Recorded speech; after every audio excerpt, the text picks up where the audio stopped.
இன்று நாம வந்து மனிதநேய வாரமாக லாஸ்ட் ஒரு வாரமா வந்து நிறைய நிகழ்ச்சிகள் வந்து கொண்டாடி வந்திருக்காங்க டிபார்ட்மெண்ட் மூலமா. காந்திஜி அவர் வந்து நம்ம எல்லாருக்கும் சுதந்திர போராளி தெரியும் இல்லையா? He is called the father of the nation because he fought for our freedom. இல்லையா? அவர் எந்த ஊர்ல இருந்தாங்க? ஃபர்ஸ்ட் லாயரா ஒரு இடத்துல பிராக்டிஸ் பண்ணிட்டு இருந்தாங்கல்ல. எந்த தேசத்துல, எந்த ஒரு வெளிநாட்டுல ஒருத்தர் இருக்கும்? எங்க இருந்தாங்க? எங்க? எஸ், சவுத் ஆப்பிரிக்கால. Very good good good good. ஒருத்தர் கரெக்டா ஆன்சர் கொடுத்து அவரை என்கரேஜ் பண்ணணும், சிரிக்க கூடாது. சவுத் ஆப்பிரிக்கால இருந்து அவர் இந்தியாவுக்கு வந்தாங்க இல்லையா? வந்தப்போ அவர் வந்து பிரிட்டிஷர் அகேன்ஸ்டா போராடணும்ன்றதுக்காக ஃபர்ஸ்ட் வந்து ஆல் இந்தியா டூர் பண்ணாங்க இல்லையா? இந்தியா பூரா ஒரு டூர் பண்ணாங்க. என்ன கண்டிஷன் இருக்கு இந்தியால பாக்குறதுக்காக. சோ அந்த டூர் பண்ண மேல ஃபர்ஸ்ட் திங் மகாத்மா காந்திஜி அவர் சொன்னது என்னன்னா, there is no meaning to freedom, there is no meaning to Swaraj if you don't fight against untouchability ன்னு சொன்னாங்க இல்லையா? நம்ம பிரிட்டிஷர் அகேன்ஸ்ட் போராடுறது ரெண்டாவது விஷயம். ஃபர்ஸ்ட் வந்து நமக்குள்ள இருக்கிற ஒரு எனிமி இருக்காங்க. நமக்குள்ள இந்த காஸ்ட் சிஸ்டம்ல அன்டச்சபிலிட்டி என்ற ஒரு கான்செப்ட் இருக்கு இல்லையா? அதுக்கு அகேன்ஸ்டா போராடணும் ஃபர்ஸ்ட். அப்போதான், இல்லைன்னா இது ஒரு சொசைட்டில இருக்கிற ஒரு வூண்ட் சொன்னாங்க. ஒரு புண். It is a wound in the society. அது கியூர் பண்ணாம நீங்க எந்த ஒரு ஸ்வராஜ் அட்டைன் பண்ணாலும், எந்த ஒரு ஃப்ரீடம் அட்டைன் பண்ணாலும் அது மீனிங்லெஸ் சொன்னாங்க. அதுக்கு அடுத்தது வந்து நிறைய ஹரிஜன் என்ற ஒரு ஜேர்னல் கொண்டு வந்தாங்க. நிறைய விஷயங்கள் பண்ணாங்க. அதுக்கப்புறம் கான்ஸ்டிடியூஷன் வந்து நம்ம எழுதும் போது ஆர்டிகல் 17ல என்ன சொன்னாங்க? untouchability is abolished இல்லையா? கான்ஸ்டிடியூஷன்லயே untouchability வந்து abolish பண்ணிருக்கோம்னு சொன்னாங்க. வேரியஸ் லாஸ், நிறைய சட்டங்கள் கொண்டு வந்திருக்கோம். எந்த விதமான ஒரு untouchability நம்ம பிராக்டிஸ் பண்ணக்கூடாதுன்றதுக்காக. அன்டச்சபிலிட்டி முன்னாடி எல்லாம் இந்த தெருவுல இருக்கிறவர் அந்த தெருவில் தான் இருக்கணும், அவர் இந்த வழியா வரக்கூடாது, இந்த கோவில் வரக்கூடாது, இந்த ஹோட்டல்ல வரக்கூடாது, அவருக்கு தனியா சாப்பாடு கொடுக்கணும். இது எல்லாமே அன்டச்சபிலிட்டி. இத்தனை வருஷம் ஆனாலும், நமக்கு இண்டிபெண்டன்ஸ் வந்து ரொம்ப வருஷம் ஆச்சுல்ல, இத்தனை வருஷம் ஆனாலும் ஏதாவது ஒரு விதத்துல அன்டச்சபிலிட்டியோ இல்ல காஸ்ட் சிஸ்டமோ நம்ம it is still prevalent in the society இல்லையா? ஒரு ஜாதி மதம் இதெல்லாம் எதுக்காக? நம்மளுடைய பர்சனல் பிலீஃப். இப்போ நீ வந்து ஒரு சமுதாயத்துல இருக்கும்போது ஒரு மதம், ஒரு ஜாதி, நம்ம வந்து ஒரு ரிலிஜியஸ் பிராக்டிசஸ், ஒரு ஸ்பிரிச்சுவல் பர்பஸ்க்காக நான் யார் எந்த தெய்வத்தை கும்பிடணும் சொல்றதுக்காக நம்ம அம்மா வந்து சொல்லி கொடுத்துருப்பாங்க. நம்ம வந்து நீங்க இந்த கோவில் போங்க, இந்த சர்ச்சுக்கு போங்க, நீங்க இந்த மாதிரி வழிபாடுகள் இருக்கு, இந்த ட்ரெடிஷன் இருக்கு, இந்த ட்ரெடிஷன் ஃபாலோ பண்ணலாம்.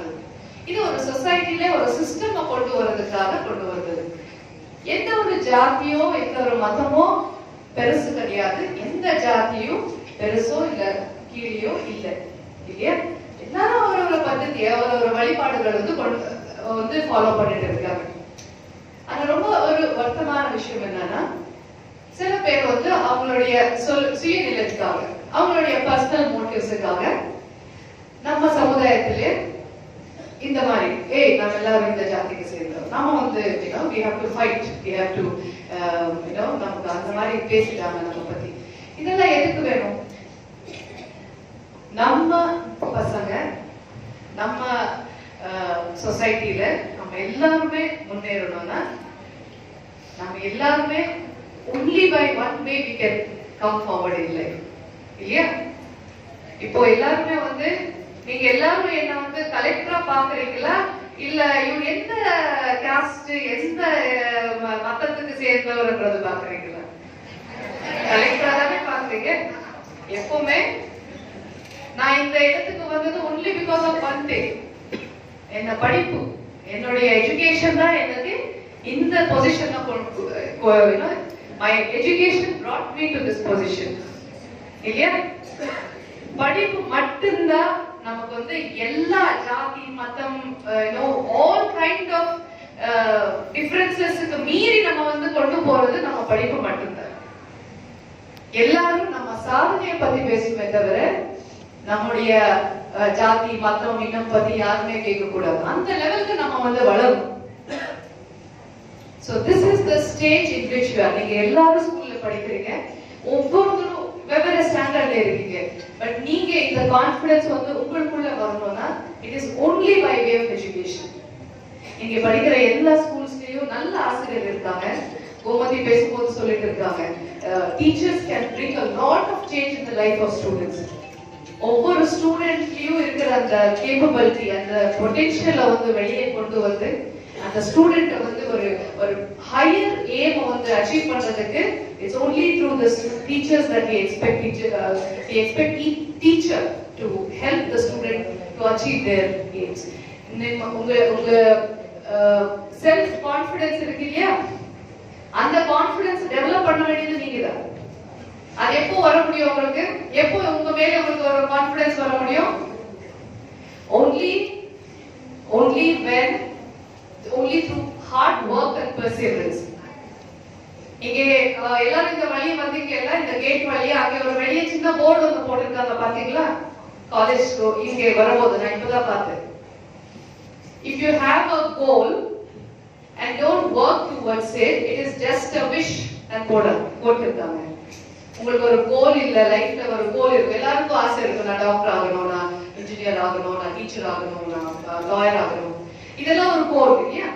அந்த கோலுக்கு நம்ம எவ்ரிடே ஒவ்வொரு நாளும் அதுக்காக நான் ஒர்க் பண்ணலைன்னா அது ஜஸ்ட் ஒரு விஷ், ஒரு ஆசை. But you what to work every day to achieve your goal இல்லையா? அது ஒவ்வொருத்தருக்கும் முடியும். எவ்ரிபடி ஹியர், நீங்க இங்க இருக்கிற ஒவ்வொருத்தரும் நீங்க என்ன நினைக்கிறீங்களோ அதை சாதிக்க முடியும். அதுக்கு எந்த விதமான ஒருத்தர் வந்து இப்போ பேசும்போது ஒரு அவங்களுடைய டாபிக் என்ன சொல்லுங்க, ஃபர்ஸ்ட் ஸ்பீச் பண்ணாங்க இல்லையா அவரு, ஏழ்மை படிப்புக்கு தடை இல்லை. Poverty is not an obstacle for education. என்ன படிக்கிறதுக்கு பணம் வேணுமா? உங்களுடைய ஹார்ட் ஒர்க், உங்களுடைய கான்ஃபிடன்ஸ், உங்களுடைய டிட்டர்மினேஷன் அலோன் கேன் டு. எல்லாருக்கும் படிக்க முடியும். எதுவுமே வந்து படிப்பு வரலன்னு சொல்லுவாங்க. எனக்கு அந்த சென்டென்ஸே இதுவரைக்கும் புரியல. எப்படி ஒருத்தருக்கு படிப்பு வராம இருக்க முடியும்? நீங்க கஷ்டப்படலன்னு சொல்லுங்க. நான் கஷ்டப்படலன்னா எனக்கு வராது, எதுவுமே வராது. சமையல் பண்ண முடியுமா கஷ்டப்படாம? நான் கத்துக்கணும்ல, எனக்கு ஒரு பேஷன் இருக்கணும், நான் பண்ணணும்னு ஒரு ஆசை இருக்கணும், அது கத்துக்கணும். அப்புறம் அது ஒரு கான்சென்ட்ரேஷனோட அந்த ஒர்க் பண்ணணும். நிறைய பேர் சொல்லுவாங்க, எனக்கு இங்கிலீஷ் ரொம்ப கஷ்டம், எனக்கு இங்கிலீஷே வரல. எப்படி வரல? நீங்க கத்துக்கினாதானே வரும். எனக்கு இப்போ தமிழ் எப்படி வரும்? நான் வந்து பேசிக்கலி ஃப்ரம் கர்நாடகா. நான் இங்க வந்த தான் தமிழ் கத்துக்கிட்டு இப்போ உங்க முன்னாடி நின்றுட்டு பேசிட்டு இருக்கேன். எப்படி வரும்? நான் இந்த எக்ஸாம்பிள் எதுக்கு கொடுக்குறேன்னா, இங்கிலீஷ் கூட தமிழ் மாதிரி ஒரு லாங்குவேஜ் தானே.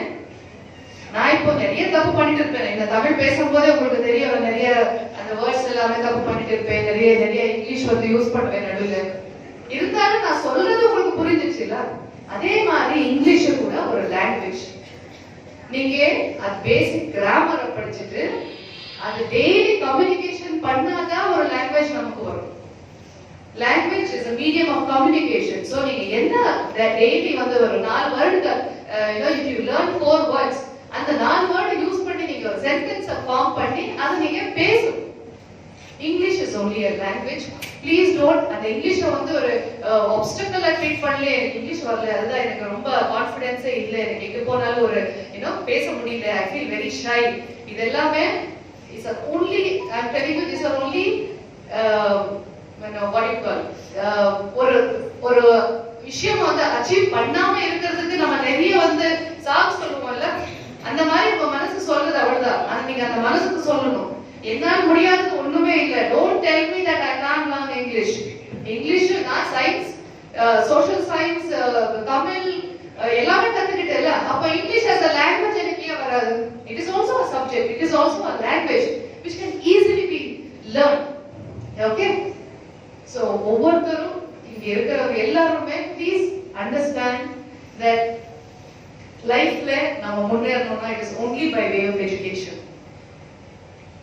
இந்த ஏஜ்ல தான் உங்களுக்கு நான் பார்த்துட்டு இருப்பேன். நிறைய வந்து ரொம்ப சின்ன வயசுல வந்து ஏதோ ஒரு சண்டையில 4 பேர் சண்டை போடும்போது நம்மளும் போய் அங்க ஒரு எஃப்ஐஆர் ரெஜிஸ்டர் பண்ணி அதுக்கப்புறம் ஒரு 10 வருஷம் கழிச்சு அந்த எஃப்ஐஆர் அப்படியே இருக்கும். ஒரு 10 வருஷம் கழிச்சு நமக்கு ஏதோ ஒரு வேலை கிடைச்சிருப்பான்னு பார்க்கும்போது போலீஸ் வெரிஃபிகேஷன்ல தெரிஞ்சிடும். ஸ்கூல் டைம்ல காலேஜ் டைம்ல இந்த பையன் மேல ஒரு எஃப்ஐஆர் இருக்கு பாருங்கன்னு சொல்லுவாங்க. அப்ப என்ன ஆகும்? எந்த வேலையும் கிடைக்காது, ஒரு பாஸ்போர்ட் கிடைக்காது. அதுதான் நம்ம பண்றது. நம்ம இந்த வந்து ரொம்ப எக்ஸைட்மெண்ட் இருக்கும்ல இந்த ஏஜ்ல.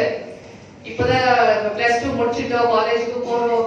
சோ இந்த ஏஜ்ல நான் என்ன பண்ணாலும் என்ன யார் கேட்க போறாங்க? But be very careful. This life, உங்க லைஃப்க்கு யார் ரெஸ்பான்சிபிள்? நாம தான் ரெஸ்பான்சிபிள். நான் இப்போ என்ன, நான் டெய்லி என்ன படிக்கிறேனோ, நான் டெய்லி என்ன செய்யறேனோ, நான் என்ன யோசிக்கிறேனோ, அதுதான் என்ன லைஃப் ஃபார்ம் பண்ண போகுது. ரைட்? நான் ரொம்ப சின்னதா யோசிச்சுன்னா என்கிட்ட அவ்வளவுதான் பண்ண முடியும். நோ இல்ல, எனக்கு இதெல்லாம் ரொம்ப கஷ்டம் பாக்கலாம், எனக்கு படிக்கவே முடியாது. நீங்களே டிசைட் பண்ணிட்டீங்க, வேற யாரும் உங்களுக்கு ஹெல்ப் பண்ண முடியாது. Right? Nobody can help you. I can help myself. நான் மட்டும்தான் எனக்கு ஹெல்ப் பண்ண முடியும். வேற யாரும் வந்து உங்களை தூக்கிட்டு வந்து கலெக்டர் போஸ்ட்ல வைக்க மாட்டாங்க. நீங்க படிச்சு நீங்க ஒவ்வொரு நாளும் ஒர்க் பண்ணி என்ன படிக்கணும், உங்களுக்கு ஹெல்ப் பண்றதுக்கு நிறைய பேர் வருவாங்க. ஆனா அந்த டிசிஷன், அந்த டிட்டர்மினேஷன் நீங்க தான் எடுக்கணும். ரைட்? சோ ப்ளீஸ் ஒவ்வொருத்தரும் சின்ன வயசுல இருந்து ஒரு மோட்டிவ் கொடுங்க. நான் ஏன் பண்ண முடியாது? நிறைய பேர் என்ன கேட்பாங்க, எந்த வயசுல நீங்க ஐஏஎஸ் ஆகணும்னு முடிவு பண்ணீங்க? உண்மையிலே எனக்கு தெரியாது. எனக்கு ஐஏஎஸ் என்னன்னு கூட நான் சின்ன வயசுல இருக்கும்போது எனக்கு தெரியாது. ஆனா ஒருத்தர் சொன்னாங்க, என்னன்னா டிஸ்ட்ரிக்ட் அங்கே கர்நாடகால டெப்டி கமிஷனர் சொல்லுவாங்க. Deputy commissioner district collector. Deputy commissioner தான் பெரிய ஜாப், இருக்கிறதுல பெரிய ஜாப். நீ டெப்டி கமிஷனர் ஆகணும். அவள்தான் என் மைண்ட்ல இருந்தது. அது என்னன்னு தெரியாது. நான் டெப்டி கமிஷனர் ஆகணும், டிசி ஆகணும். அதுக்கப்புறம் நான் +2 டிகிரி வரும்போதுதான் ஐ நியூ, ஓகே ஐஏஎஸ் தான் இப்படி. சோ இதுக்கு இந்த எக்ஸாம் எழுதணும், இதுக்கு இந்த படிக்கணும், இதுக்கு இந்த சப்ஜெக்ட்ஸ் படிக்கணும். ஃபர்ஸ்ட் வந்து ஸ்டேட் சர்வீஸ்ல நான் ஜாயின் ஆயிட்டேன். ஸ்டேட் சர்வீஸ் நீங்க டிஎன்பிஎஸ்சி இருக்குல்ல, அந்த மாதிரி கேபிஎஸ்சி.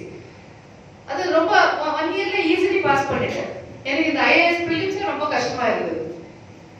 அப்ப கூட வீட்ல சொல்றாங்க, சரி குரூப் 1 சர்வீஸ் கிடைச்சிச்சு, இல்ல வேற என்ன விட்டுடுது, இட்ஸ் ஓகே, செட்டில் டவுன்.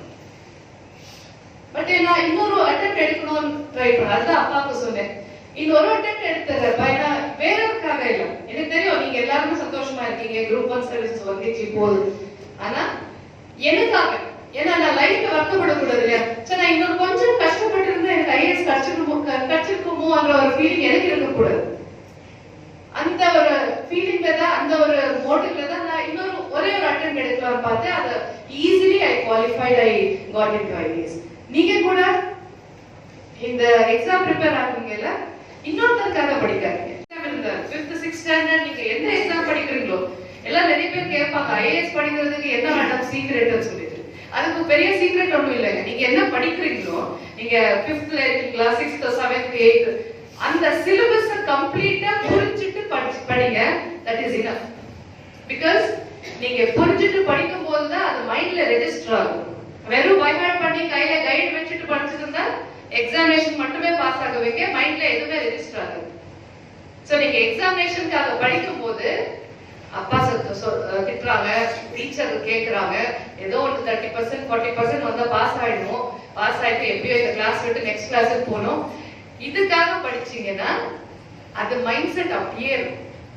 உங்களுக்காக படிக்கும் போது நான் இந்த சிலபஸ் படிச்சாதானே நெக்ஸ்ட் இயர் அடுத்த சிலபஸ் எனக்கு புரியும்.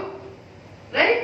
சோ உங்களுக்காக படிக்கும் போது நான் ரொம்ப அச்சீவ் பண்ணணும். அப்பா அம்மா ரொம்ப கஷ்டப்பட்டுட்டாங்க லைஃப்ல, நான் இனிமேல அவருக்கு ஒரு நல்ல வாழ்க்கை கொடுக்கணும். எப்படி இருக்கணும், என்ன ஏம் இருக்கணும் தெரியுமா? அப்பா அம்மா வந்து உங்க பேர் என்ன அருணன் இருக்கு வச்சுக்கோங்க, இவர் வந்து அருணுடைய அப்பா அம்மாப்பான்னு சொல்லிட்டு ஊர்ல சொல்லணும் இல்லையா? இருக்காங்களா அருண்? யாருங்க ஊர்ல எப்படி இருக்கணும்?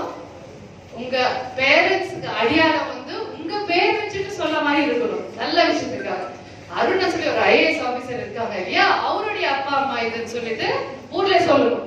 கரெக்ட்?